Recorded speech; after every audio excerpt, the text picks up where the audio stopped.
মা খাদিজার ব্যাপারে আল্লাহ বলেছেন, জিব্রাইল তুমি যে খাদিজারে আমার পক্ষ থেকে সালাম দিয়ে দাও, আর খাদিজারে বলে দাও জান্নাতে খাদিজার জন্য এমন ঘর আমি প্রিপেয়ার করে রেখেছি যেই ঘরের ভিতরে কোনো নয়েজ নাই, কোনো আওয়াজ নাই, কোনো ডিস্টার্ব নাই, আছে শান্তি। সুবহানাল্লাহ। কারণ বিশ্বনবীর জন্য খাদিজা নিজের ঘরটার এরকম নয়েজহীন, কোলাহল মুক্ত, শান্তিময় করে রেখেছিলেন।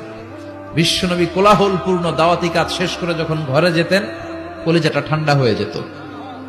বিশ্বনবীর জন্য এমন একটা ঘর রেখেছিলেন মা খাদিজা, ওই ঘরে বিশ্বনবী যখন প্রবেশ করতেন, বাইরে যত মারপিট হয়েছে, মারামারি হয়েছে, কাফেরদের যত অত্যাচার সহ্য করেছে, ঘরে ঢোকার সাথে সাথে নবী সব ভুলে যেতে। এত মায়া, শান্তি, প্রশান্তির ঘর খাদিজা বানিয়েছিল। এজন্য আল্লাহ বলেছে, জিব্রাইল খাদিজারে বলো, খাদিজার জন্য এমন জান্নাত আমি রেখেছি যে জান্নাতে কোনো সাউন্ড নাই, আওয়াজ নাই, ডিস্টার্ব নাই, কোলাহল নাই, কোনো নয়েজ নাই। চিল্লায় পড়েন আল্লাহু আকবার।